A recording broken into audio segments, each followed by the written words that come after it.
आज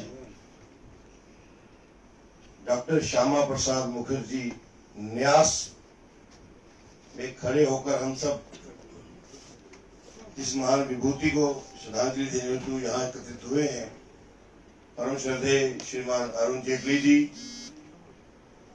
जीवनी के बारे में डॉक्टर मन्याल जी ने जैसे विस्तार से बताया कि जन्म से लेकर बाल्यकाल से ही और उसके बाद एजुकेशन में भी अपना लोहा मनवाया और वकालत के साथ साथ सामाजिक जीवन में भी एक प्रखर वक्ता बनके सामने आए और एक छोटी सी आयु, केवल मात्र 67 वर्षों में जो कार्य करके गए, हम सबके लिए वो प्रेरणा योग्य है। विशेष करके हम जम्मू कश्मीर के निवासी और भारतीय जनता पार्टी से जुड़े हुए कार्यकर्ता, हम सबके लिए अरुण जेटली जी एक बहुत बड़ी प्रेरणा रहे हैं। हम सब कार्यकर्ताओं को संगठनात्मक शैली में कार्य करने के लिए भी हमेशा प्रेरणा देते रहे और विशेष करके मैं कहूंगा कि इस परिसर के निर्माण में फाउंडेशन से लेकर और पूरे भवन के निर्माण तक जो योगदान परम श्रद्धेय अरुण जेटली जी का रहा है, उसके लिए हम पूरी उम्र उनके कृतज्ञ रहेंगे। यकीनन बहुत बड़ा नुकसान देश की राजनीति और हम सबको झेलना पड़ा था, लेकिन सच्ची श्रद्धांजलि हम सबके प्रति, हम सबके लिए यही होगी कि श्रीमान अरुण जेटली जी द्वारा बताए हुए संगठनात्मक शैली में कार्य करने के मार्ग पे हम लोग चले, ताकि हमारा किया संगठन को और मजबूत करने में सहायतार्थ हो। इतने ही शब्दों से अपनी वाणी को विराम दूंगा। ओम शांति शांति। अरुण जी का एक बहुत बड़ा योगदान है हमारे जम्मू कश्मीर की तरफ। अब मैं बात करना भूल गया। हमारे माननीय सत शर्मा जी उस वक्त हमारे प्रदेश के अध्यक्ष थे जब एम्स की बात चली थी, तो कहीं ना कहीं 2 एम्स की बात चल रही थी कि एक एम्स कश्मीर में हम सब जानते हैं वो अनाउंस हो चुका था। तो हम कुछ एमएलए, हमारे ऑनरेबल एमपी जिसमें हमारे आज हमारे बीच में बैठे हैं शमशेर सिंह मनहास जी और जुगल किशोर जी, हमारे आदरणीय डॉक्टर साहब डॉक्टर जितेंद्र सिंह जी और कुछ एमएलए, हम लोग इकट्ठे उनके पास गए थे कि हम एम्स मांगने गए थे। हमें लगा कि बहुत सारी चर्चा करनी पड़ेगी, बहुत सारी बातें करनी पड़ेगी, डिमांड करनी पड़ेगी। हमने सिर्फ बात रखी हमें जम्मू के लिए एम्स चाहिए और उन्होंने विद इन 2-3 मिनट्स में फैसला हो गया कि मैं जम्मू को एम्स दे रहा हूँ।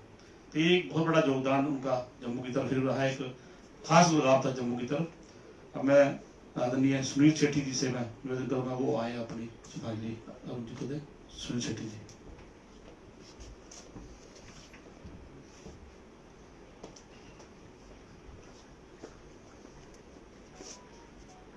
नमस्कार। आज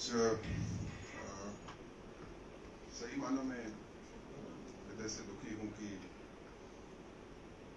जेटली साहब को भाई साहब कहते थे उनको श्रद्धांजलि देने के लिए आज यहाँ पे आए। कोई उम्र नहीं थी उनकी जाने की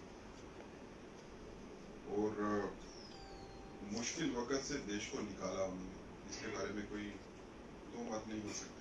जो फाइनेंशियल क्राइसिस में देश था उससे बाहर निकालने के लिए अरुण जी की जो भूमिका रही उसकी प्रशंसा जो है वो आने वाली सदियां करती रहेंगी।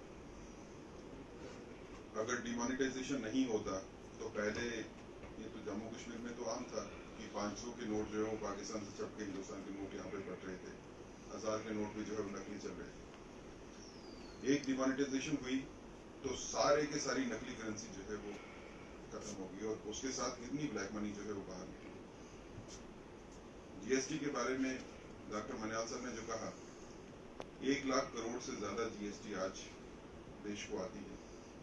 देश के विकास में जितना बड़ा हिस्सा अरुण जी की सोच ने पैदा किया उतना शायद ही कोई।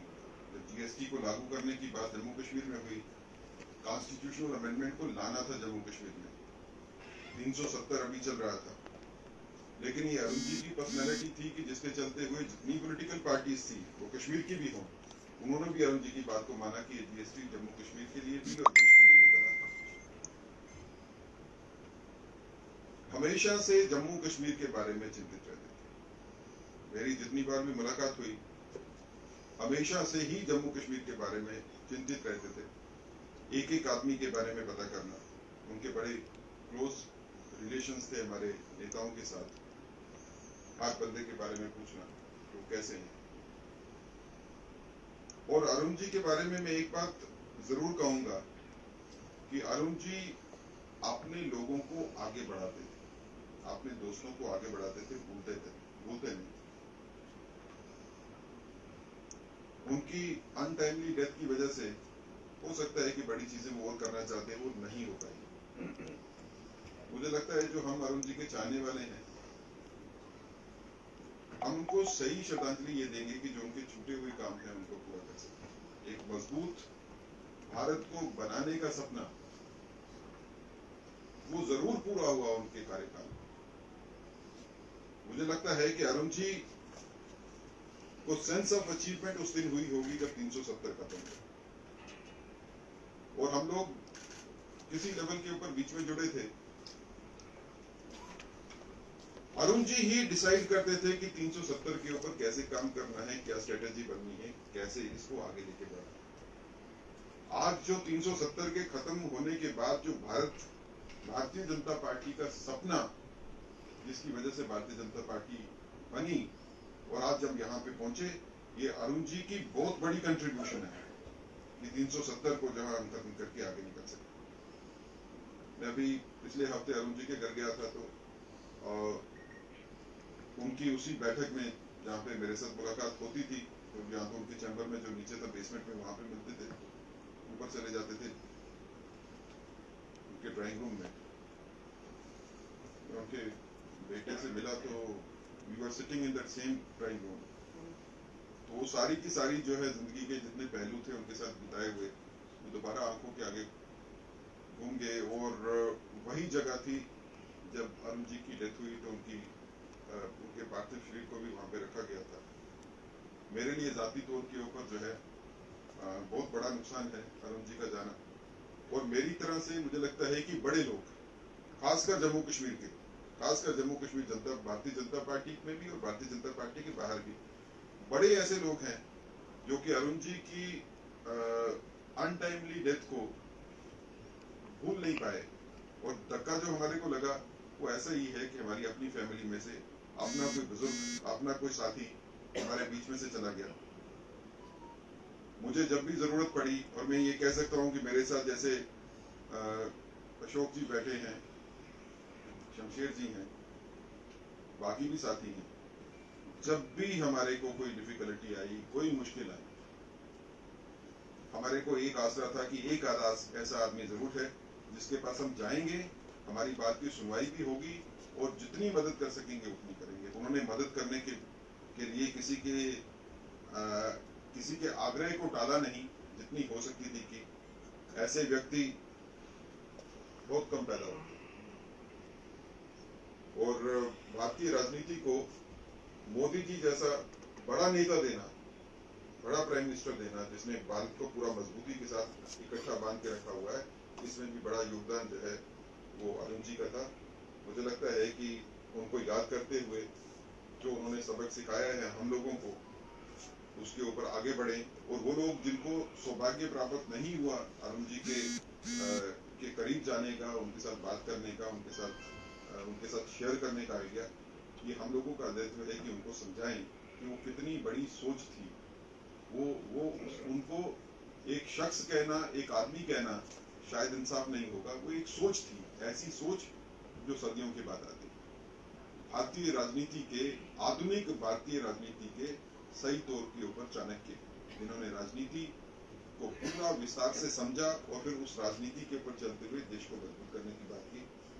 मेरी नमन है अरुण जी की याद को, और मैं भगवान से प्रार्थना करूंगा कि अरुण जी की आत्मा को अपने सानिध्य में रखें। इस तरह की सूझबूझ वाले लोगों की जरूरत जो है वो भगवान को भी होगी। ऐसा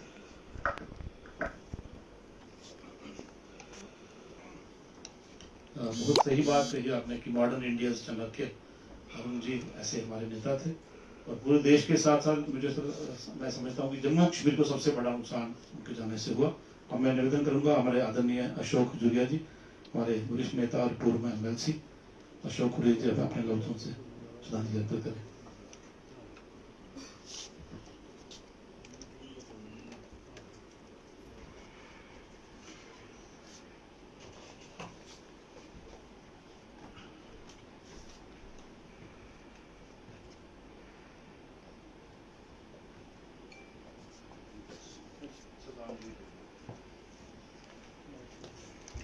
मैं निवेदन करूंगा हमारे वरिष्ठ नेता और पूर्व में हमारे राज्यसभा सांसद शमशेर जी मनहास चंद लफ्जों में अपनी श्रद्धांजलि दें।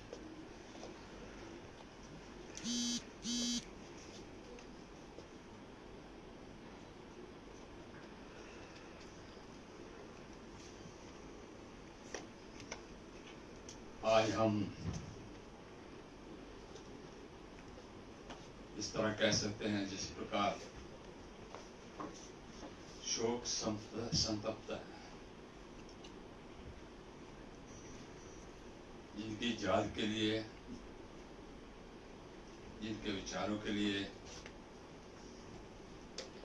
जिस आदर्श ने कुछ चीजों की स्थापना की हो और अपने कार्यकाल में कभी इसके बदले में मुझे भी जिनके इस प्रकार का बनना चाहिए, जिनके बनते हुए कुछ चाहिए, मैं कर तो सब कुछ कर सकता हूं, लेकिन उसके बदले मुझे चाहिए नहीं, मैं केवल सेवा करना चाहता हूं। इस प्रकार का मन में, दिल में जो उसमें टीस थी, वेदना थी, दर्द थी, वास्तव हम सब जानते हैं। हम देहाती परिषद से जुड़े हुए थे, राष्ट्रीय स्वयंसेवक संघ से जुड़े हुए थे, फिर वो राजनीति से भी जुड़े हुए थे। जनता पार्टी में मर्जर होने के उपरांत पहली बार राजनीति में आना और MOSF का रैंक प्राप्त करना, ये छोटी उपलब्धि नहीं मानी जाती, लेकिन उसके बदले उन्होंने इनके कुछ कर दिखाया। आने वाले समय में केवल मुझे दायित्व मिला है, मुझे दायित्व का निर्वाह करना है, या दायित्व को पूरा करना है, ये नहीं। ये अगर दायित्व मिला है तो मुझे क्यों मिला है, इसके बदले में अपने समाज को, अपने देश को क्या दे सकता हूं, इस प्रकार की सोच अगर किसी में थी तो आदरणीय अरुण जेटली थे। मैं आपके समक्ष 2-3 घटनाएं रखना चाहता हूं।